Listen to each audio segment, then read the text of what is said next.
Hello, everyone. Well, we are actually talking about trauma, some kind of not necessarily stress, but brain health or anything that someone has experienced from mental health point of view and how yoga can help. So it's not about stress or anxiety. It's a little bit more serious than that. And that's what Hayley is going to talk about today. She is a yoga instructor joining me live from Australia. Namaste. And thank you so much, Hayley. Namaste, thank you. Um, yeah, so I mean, there's the stress and anxiety angle of it as well. I noticed that you recently were talking with a yoga therapist who was talking about that side of things. So that comes into it, but I've trained in doing yoga for people with traumatic brain injury and acquired brain injuries. And I did that because I had a personal interest in it. So my personal experience with yoga, I started like a lot of people do because I wanted to de-stress and learn how to relax. And then sometime down the track, after I had done my initial teacher training, I was diagnosed with a benign tumor at the base of my brain. Now, at the time, I had very little symptoms. It was kind of a shock diagnosis, and it wasn't kind of urgent to do surgery. There were various things going on that made me decide to go on a public waiting list, and that took a lot longer than I expected. So I ended up with an 18-month wait time to have this surgery, which, brain surgery for anyone has a lot of risks attached to it. So that created huge anxiety, more than I'd ever experienced before. So I was very grateful that I had the yoga background and meditation background to fall back on, but it was still extremely challenging. Really struggled with it for a while. And then post-surgery. So when people have surgeries or when they have a traumatic brain injury, they might have concussion, they might have had an accident. It's what comes afterwards, like dealing with the symptoms, and how do you help to manage those symptoms so that you can improve your quality of life, basically. And again, anxiety comes into that because you have symptoms that can be quite confronting at times, can be painful, very uncomfortable, can limit your ability to do things that you used to do in life. So learning to manage the anxiety that comes along with that. So looking at yoga, there's, as we know, there's many different streams to yoga. You've got the 8 limbs. It's not just the physical poses that we tend to focus on more in the West. But the poses themselves, the postures, are actually very useful. So in terms of stretching and strengthening and using them to release tension and therefore release anxiety. But when you get to traumatic brain injury, some people have got very severe limitations physically. I was very fortunate that mine was very mild. To begin with, yes, when you're recovering from surgery, you can't move around like you used to. So I was very weak. I needed help to walk. Just after the surgery, I needed my husband to hold my hand, and all I could manage was walking around the nurse's desk, and I had to go back to bed. And that came from that point of being really active and into running and walking and yoga, hiking, to hardly being able to walk around a nurse's desk. So that's a little confronting as well. And there are people who wake up after surgery or they have an accident and then they can't walk at all. Or they can't move some part of their body. They can't lift their arms up above their head. A lot of the time it's to do with movement of your head. So if you move your head too quickly, you get dizzy, you feel nauseous. So I had a lot of that going on. I had damage to my eye. I still have blurriness in this right eye because of the nerve damage. But for a lot of people, they have vision problems as well. And so that links in with the dizziness, the feeling sick a lot of the time. So you have to amend a yoga practice to suit that. And I think with any yoga practice, whether you're fully able-bodied or not, you have to amend it to suit your body. It's no point forcing your body to do something that it's not yet ready to do. but you've got to be a bit more mindful when it comes to traumatic brain injuries. So doing things like chair-based yoga for those that are unable to use the lower part of their body easily, or have issues with balance and can't stand, making more use of props.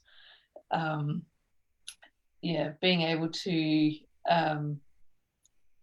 do things a lot more slowly. Okay, now I struggled with that because I was used to, I've done yoga for so many years, and so you kind of come up against yourself. You're getting anxious, you're getting annoyed, frustrated because you want to be able to do it and you can't.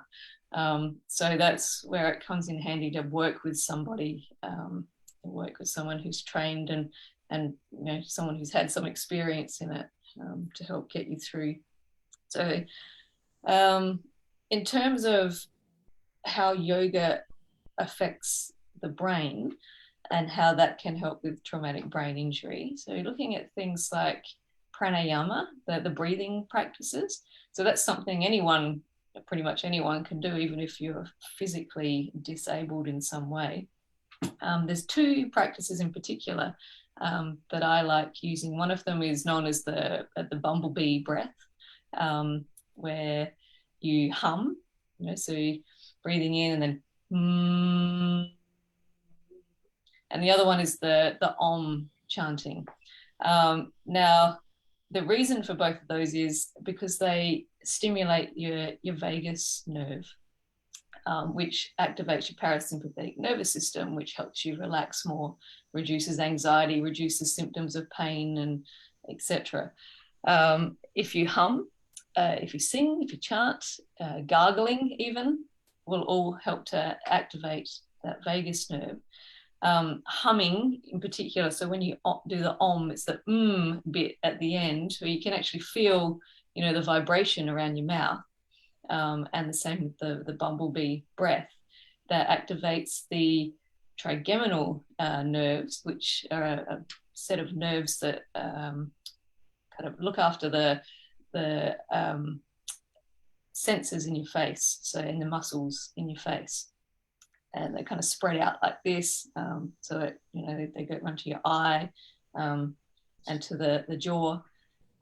So that nerve then links in to the vagus nerve as well. So it's just interesting in how science now is working out how these things actually work. Centuries ago you had yogis talking about just hum, do the om breath, but that we didn't really understand the science behind what it does to the body, and now we're starting to get more of an idea of that, which I think is really good. So I remember one of my brothers, he was quite a sensitive child, and he used to get picked on a fair bit, and I remember him humming a lot when he was a kid. Now, that was something nobody taught him to do. He just did it as a self-soothing thing. So he was, trying to activate his parasympathetic nervous system, calm himself down by humming. And then you've got the meditation parts of yoga as well, which I've found very, very useful. I still find them very useful. So about taking our attention off of the things that trigger us. So whether that's I can't physically do something that I used to do, or I've got a physical pain, or I'm worried about, the future. I might not be able to ever do X again like I used to be able to.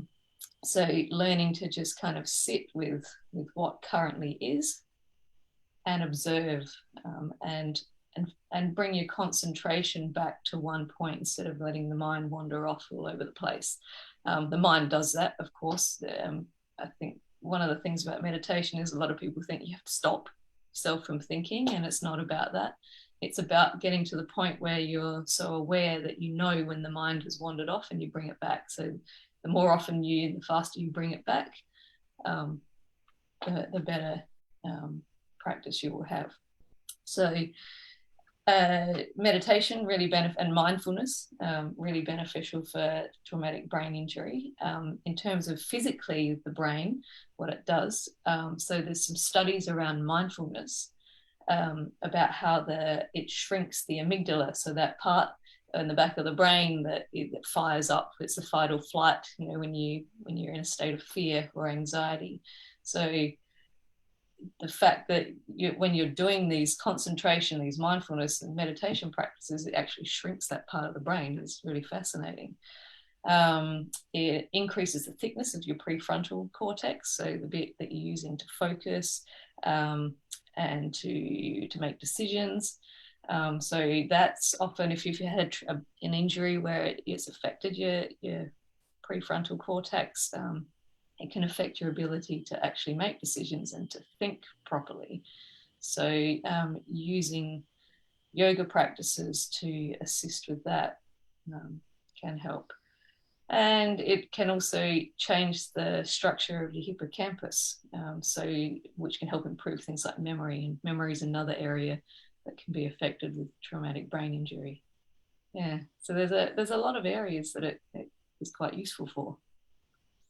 I think it's fascinating. I was just going to add, there's a lot of research that has been done now on efficacy of yoga therapy, the asanas, the postures when they're combined with the pranayama, which you just talked about, the breathing part, the hummingbee breath, and also the om chanting, the mantra chanting. And there's a study on that chanting the om, the vibration of the word om, how it kind of resonates with the brain, right? The brain wave.